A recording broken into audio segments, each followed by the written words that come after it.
Hi everybody, this is Odd Samurai, and today I'm gonna be reacting to One Piece, episode 1170. That's right, I watched 1169 on my own, since I skimmed through the manga chapter and I was like, I think it doesn't feel like it's reaction worthy. And yeah, it's the introduction of Scupper Gaban into the present of the story, but I already know that. I'm very familiar with him by now, so I didn't think it was gonna be something like grandiose in regards to presentation either, and it mainly wasn't. But I liked how they did the very brief flashbacks of Gaban, and also just that the animation when at the end Gaban jumps up to where the key is and is like, if you want to have it, then you're gonna have to take it from me. That was really really nice. But other than that, it was a standard One Piece episode, and I like that they kept Gaban's voice actor. It's Toshiyuki Morikawa from the Wano flashbacks. It felt right. So yeah, as for 1168, I will say I've been thinking a lot about Shamrock and Luffy, mainly on how they kind of parallel each other in regards to their dynamic with Shanks, because Shamrock only knows one specific part of Shanks's, identity and his life, and Luffy knows the exact opposite. And so they both feel that like their biases blind them to understand and fully see who Shanks is as a full person.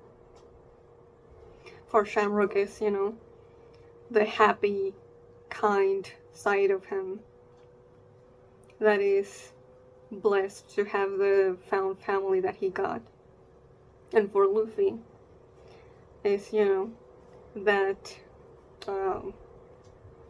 guilt he has over the bloodline he was dealt with, as well as expectations he feels trapped by in regards to following Roger's will. So yeah, it's really interesting stuff in regards to those two. I really hope that we get to see Shamrock and Luffy interact in the hopefully not so far future, because that would be super interesting to me. So yeah, I I just keep thinking about how Shamrock, he just must have felt like betrayed and confused when Shanks left Marijoy. And just Luffy's, inability to see or even try to see that Shanks has his flaws. He's not this paragon of virtue. So yeah. As for the Mutual and the Harley, I'm not very good with that kind of stuff. I'm more so on like themes and character arcs and dynamics. So, but I think I can kind of see how some things apply to a concept we're already familiar with. But yeah, let's get into this episode. I'm at the title card in 2 minutes and 16 seconds. Repeat, 2 minutes and 16 seconds. In 5, 4, 3, 2, 1, go. Yeah. I'm really looking forward to how they do this fight. They could go crazy with it.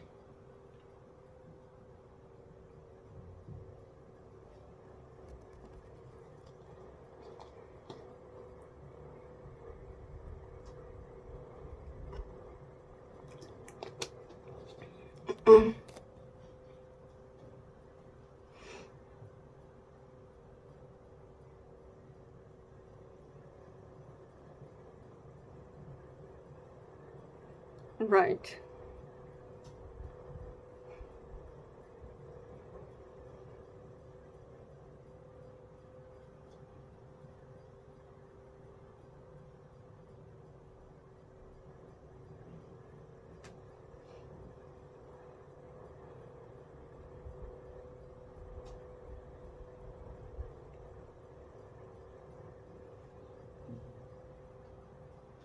He's testing them to see if they're strong enough to back up what they said, or at least what Luffy said he was gonna do. If things go wrong. Alright, let's go!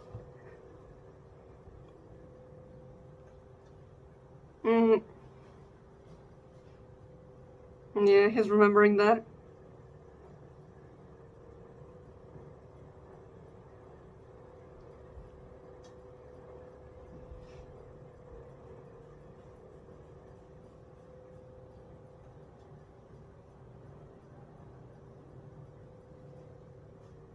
Yo, the animation! Go ahead!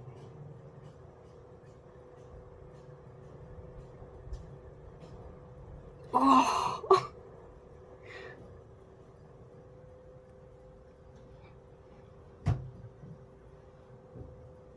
I love how they're conveying Luffy's speed here. And stretching his arms.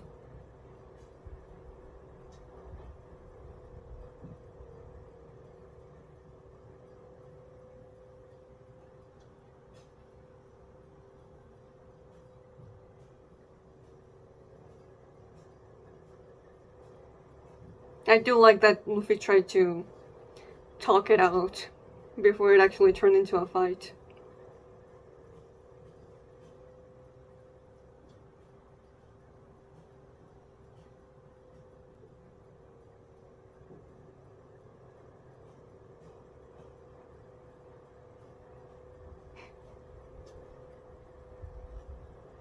Oh, awesome.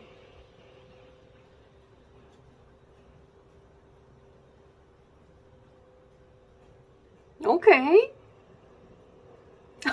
He's using the key as a weapon? I forgot about that. Oh, that was sick. Look at the cubes.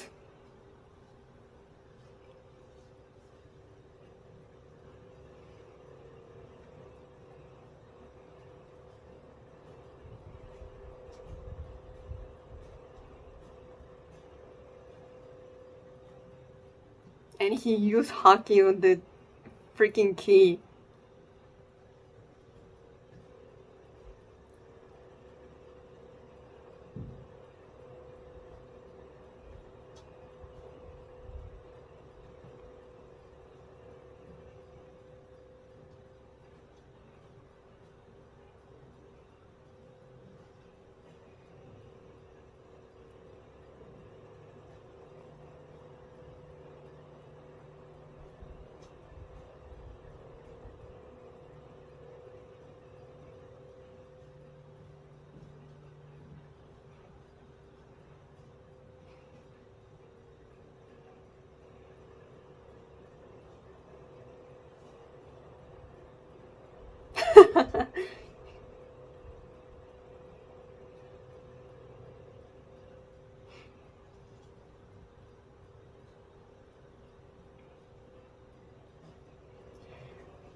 Another instance of Luffy assuming things about Shanks.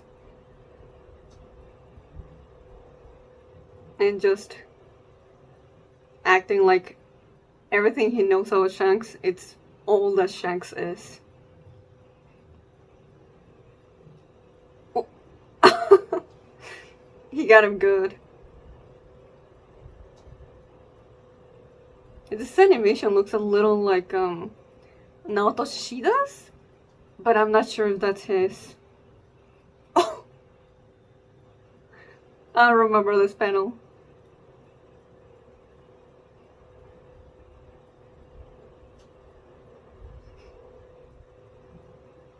Oh, he let go of the key.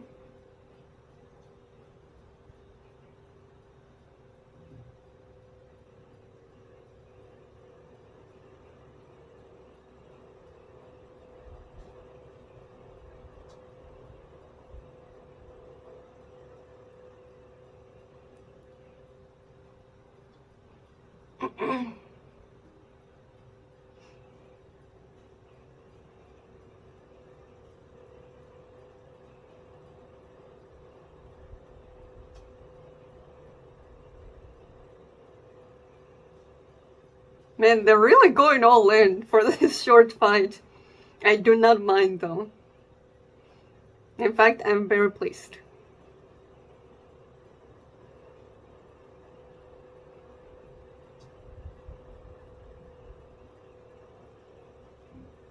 Ooh.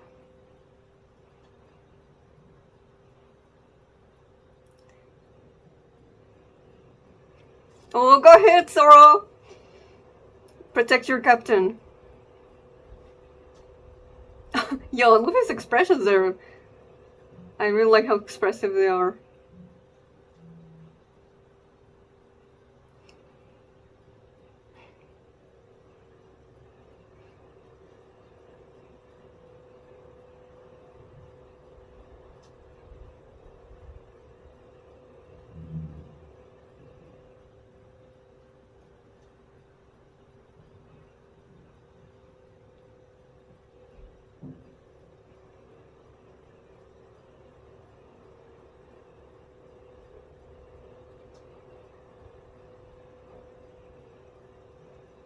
Cool.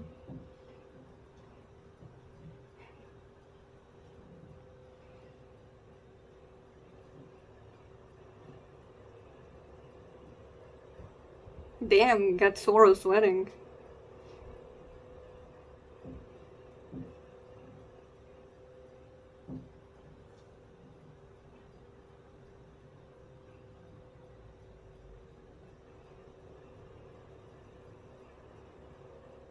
Oh. Okay. Seamless transition into Gear 5.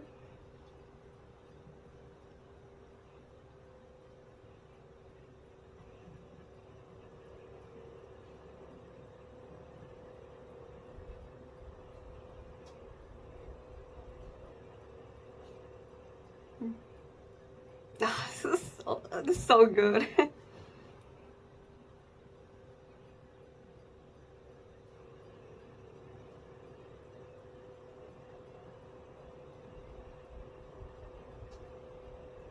Oh, okay, okay. I'm so... They're fitting me so well. With Zoro and Luffy together here. Oh. Okay. I like how they're doing the setup for the payoff of, oh, I give up. Yeah.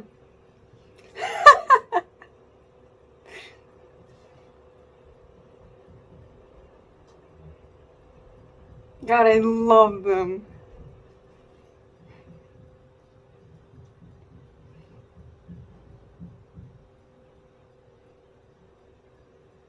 Back.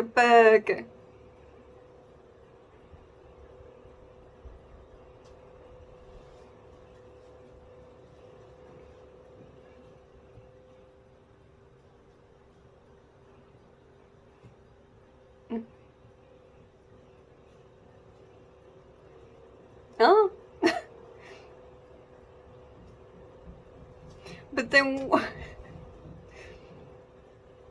when he actually picked up the axes and started swinging, he'd already put the key in Luffy's mouth by then. He's just bluffing.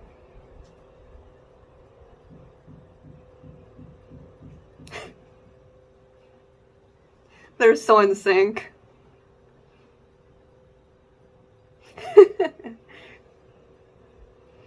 They're so miffed.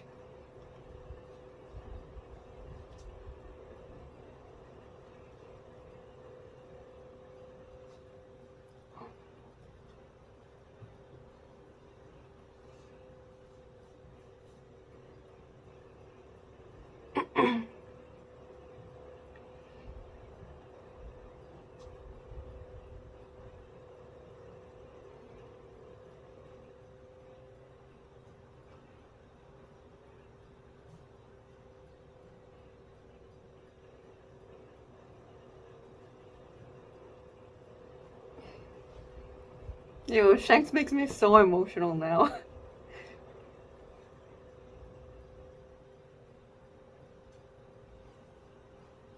Okay, new eye catcher with more of the straw hats.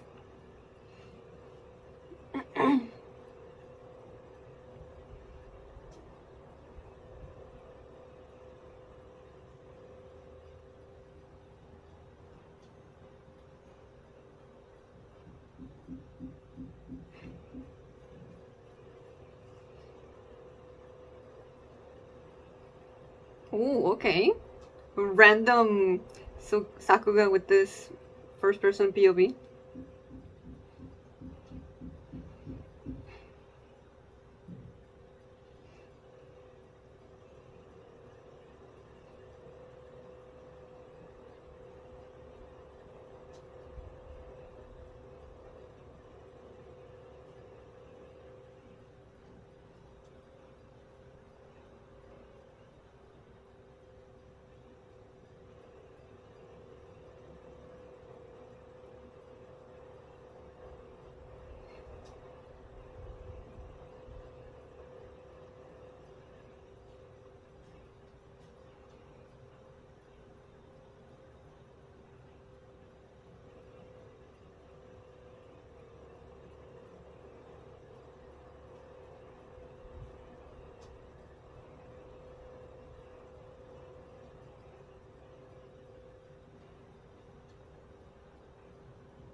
That was definitely Shamrock and Gunko, yeah.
Hmm.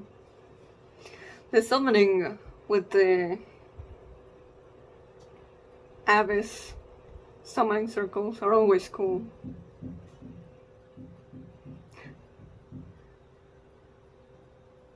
Yo, they're going ham with this sequence. Okay.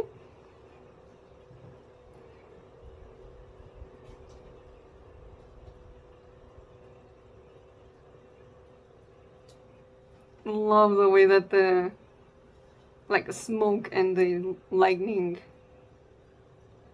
effects are animated.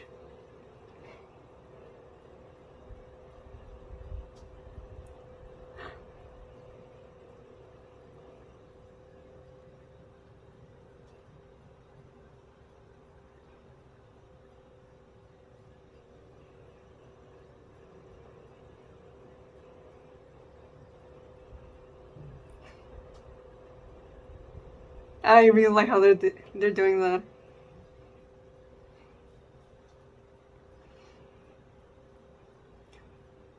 Oh my.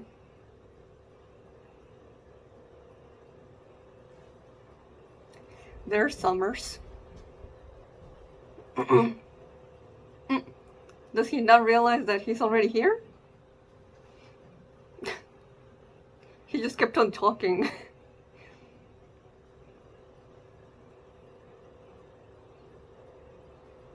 Killingham. I like his voice. Really fits, especially this form.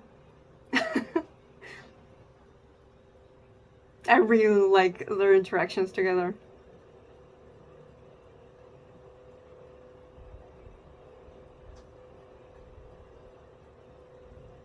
Hmm? Now they just realize they're in front of each other.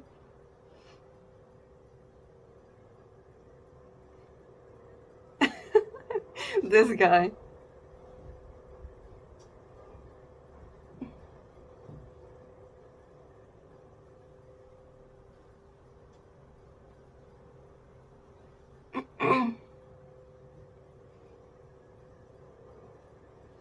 Yes.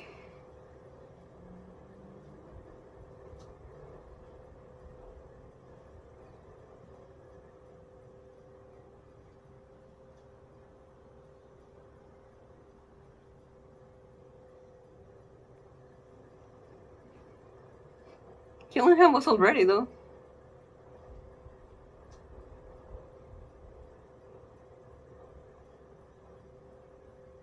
Oh, I forgot about that. Right, yeah. And Shamrock didn't know. So, Sommers was last minute.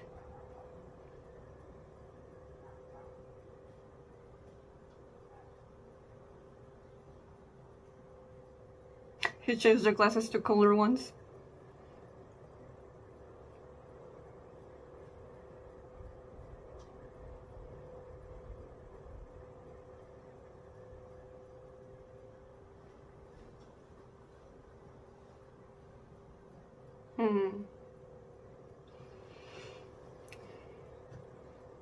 That's still an interesting line from him.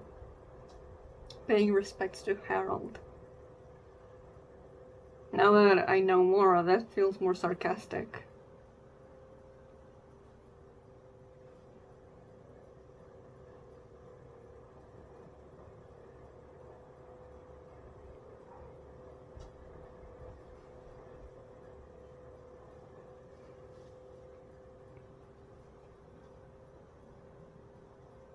He's so sleepy.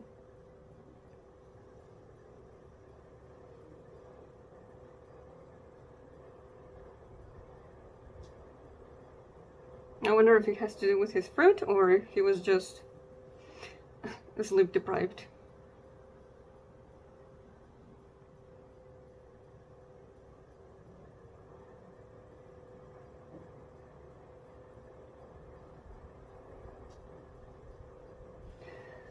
Huh.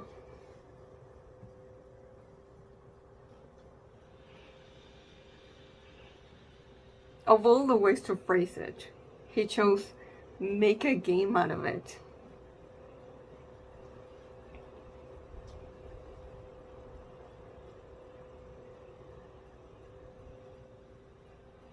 Yeah, this was a really fun episode. Glad I reacted to it. I've been waiting to see Sommers and Killingham to be introduced. And they're you know, their introduction, the way that it was presented, it did not disappoint.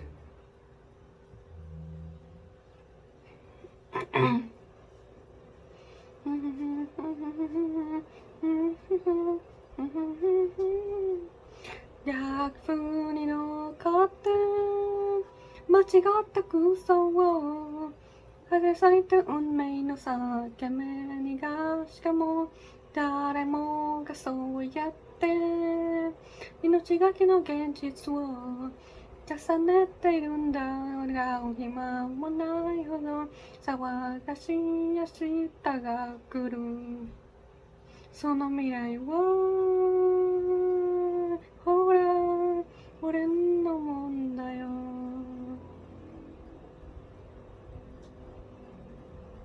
Oh, no preview. So I'll decide later if I'll do 1171 because I don't remember exactly, you know, what scenes are in it. But regardless, I'm only now just 2 episodes behind. Pretty sure. But just in case, let me check.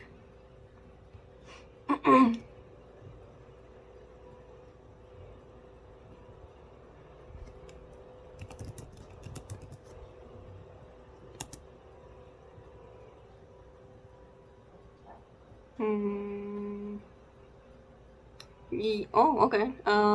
Yes. So the latest episode is 1172. So I think I can manage by the end of the week. You know, if everything goes right.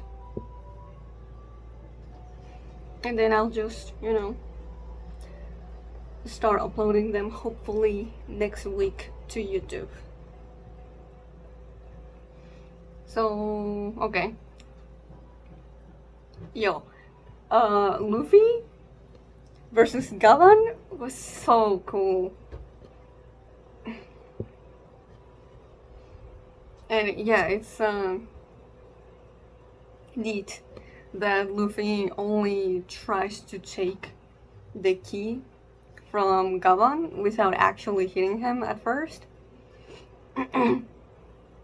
And then it's not only until I think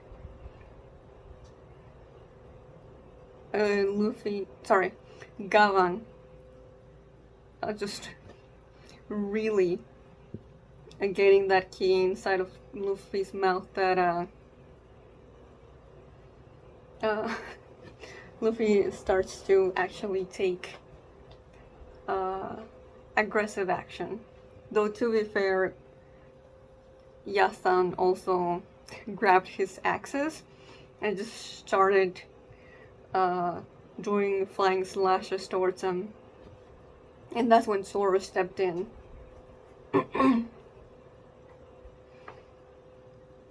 Now this could be seen as like, oh, you know, Zoro maybe doesn't trust Luffy enough to handle himself against this. But, you know, this is Zoro's specialty in regards to, like, you know, handling opponents with bladed weapons. And that's, you know, that's his whole thing. And not to mention that, you know, Luffy's most basic weakness is against slashing attacks. So it makes sense that Zoro would step in. So, you know, it is something to point out considering how rare it is for Zoro to step in a Luffy fight and make it a 2v1. So I feel this could also, you know, could be a point of discussion in regards to Zoro's increasing need to protect his captain because he doesn't feel like he's enough. From, you know, the way that past fights have gone. So it's that anxiety of like, if I don't do something, something may happen to Luffy. So it's better to do something before it gets too late.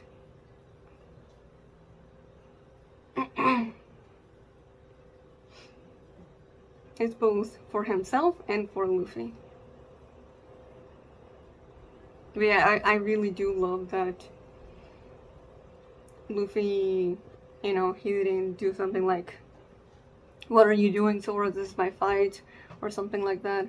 He just wordlessly accepted Zoro's help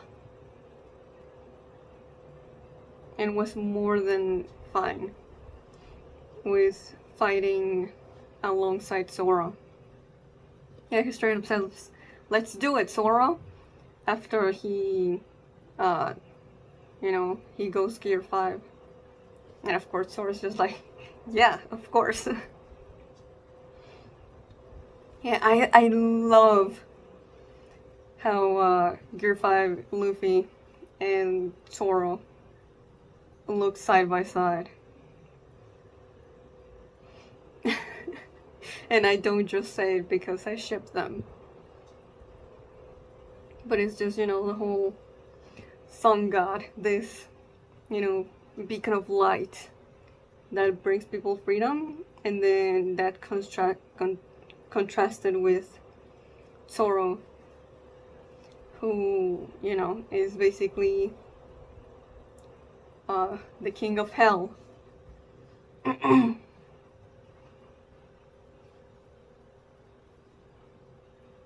And very acquainted with this. So that, yeah, I like that that contrast between them. Also that, when the screen is like, there's a line just separating Yasan in between Zoro and Luffy. I really like that.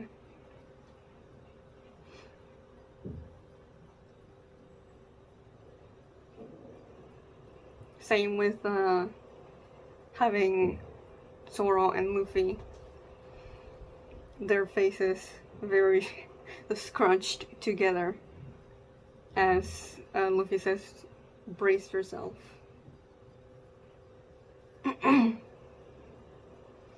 I wonder what kind of attack they were gonna do together. I would have loved to see it, but obviously Gaban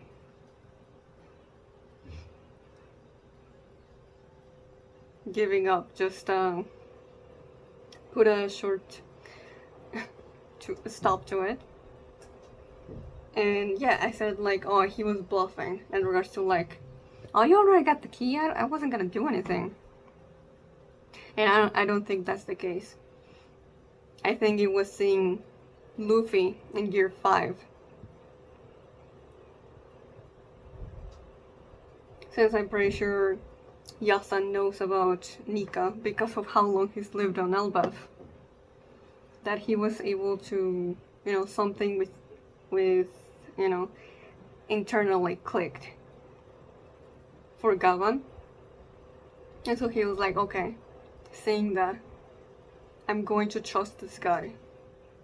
So I don't see any point in further testing him. Now, of course, he's not gonna spell it out for them. But that's how it is. Plus, he also wanted to, he definitely, I feel like, saw himself and, the Straw Hats that were there with Luffy in the Roger Pirates. And so he wanted to see how much that actually was the case, how similar Luffy is to him, and what Shanks saw in him that made him give him the hat. But yeah, really good proper introduction to Gaban into the story. I really like him. He might be my second favorite Elbaf character.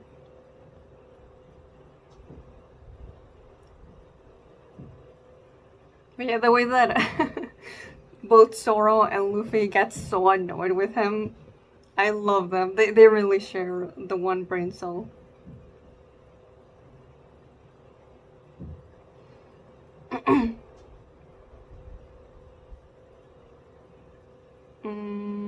Yeah, I really liked that little flashback with Gaban and Shanks. And he's like, what makes you think I'll just trust this guy? And Shanks like laughs awkwardly. He's like, okay, well, I guess you can do as you please. And he did. And he still, arrived at a conclusion where he was able to see a little bit where Shanks was coming from. But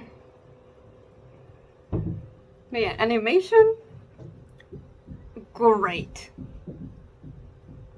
As well as the direction for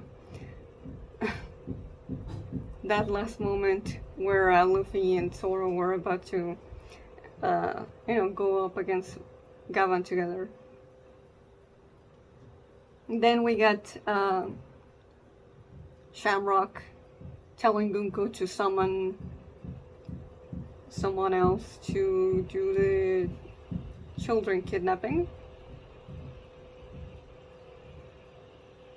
And he says later, like, I only told you to teleport one person. But he didn't actually say that. Or at least we didn't see him say that here. Now, he might have said that in the previous episode and I just forgot. Or he just did it off screen.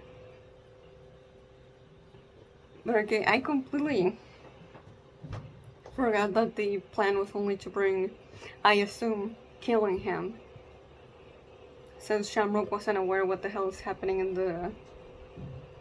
Morijoy. The other way that we get kind of like blobby silhouettes of Killingham and Sommers as they're teleporting through the smoke. That was so fun.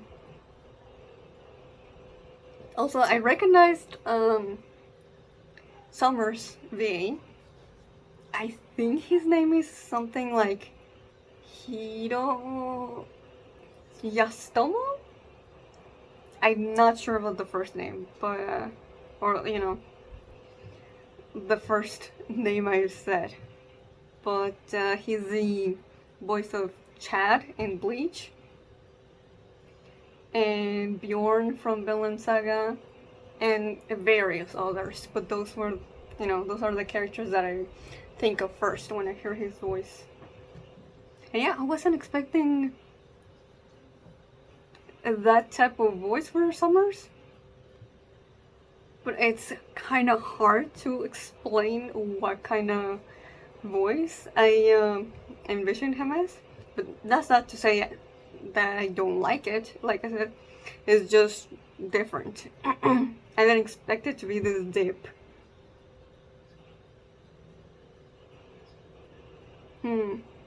I thought he was gonna have a little bit more of a, not a rasp, but just,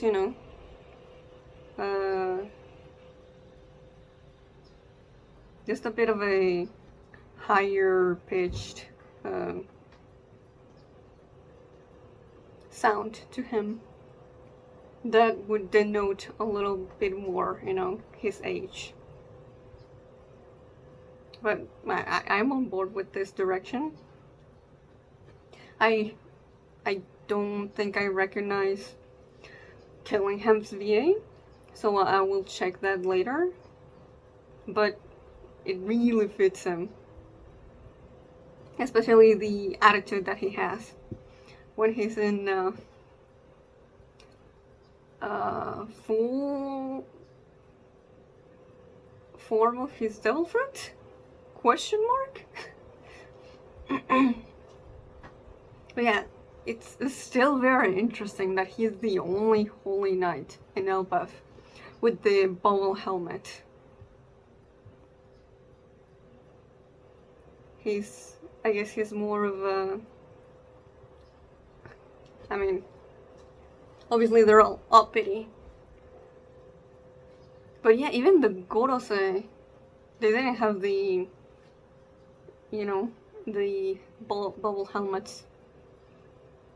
I guess it just goes to show that more so how, let's say, smart they are than the regular Celestial Dragon. Because, you know, the regular ones genuinely believe that they would get sick if they come to the lower world without one.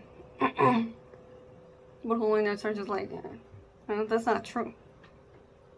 It's only just, you know, for appearance's sake.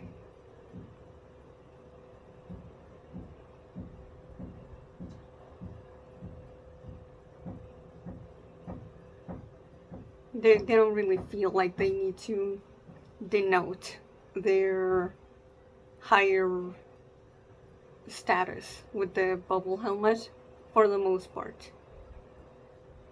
Like, I'm still like, why is Killingham an exception?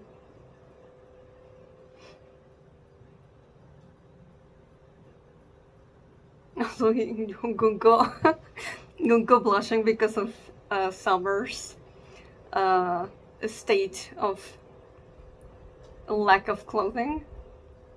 It's so funny to me considering how the way that she's dressed. So it's like, if she does it, she's totally fine. But if someone else just get their underwear all out, then she gets all flustered.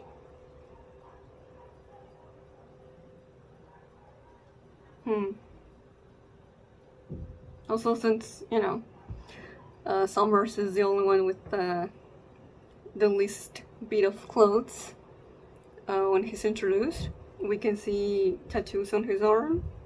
And I think that's where he gets the, you know, the covenant to be summoned. But I'm not fully sure. But surely it must be. And yeah, it's like, it's such a big thing, the way that they're transported. But like, it seems to be instant, you know? Literally, Sommers doesn't even react whatsoever when he's thrust in here. He just keeps on talking, and he's not aware that he's not in his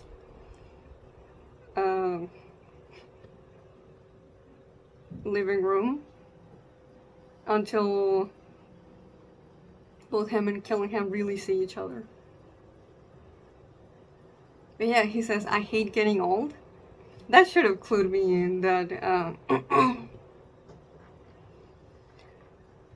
you know, it's not the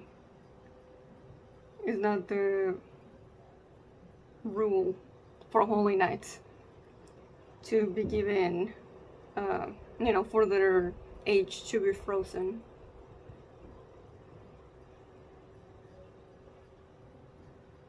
But yeah, he starts putting on his uniform, and that's when he tells Shamrock, like, "Oh, you gotta go back to Marie-Joy. There's a dire situation right now, and you're gonna be needed. It's a order from above." And he says things are going crazy up there right now, but he doesn't say any specifics. Yeah. I'm so curious to know what the hell is happening on Marie-Joy.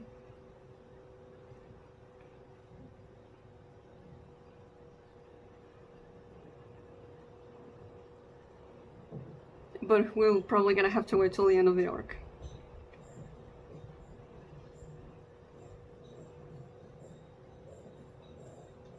Those without the mark cannot travel through the abyss, right?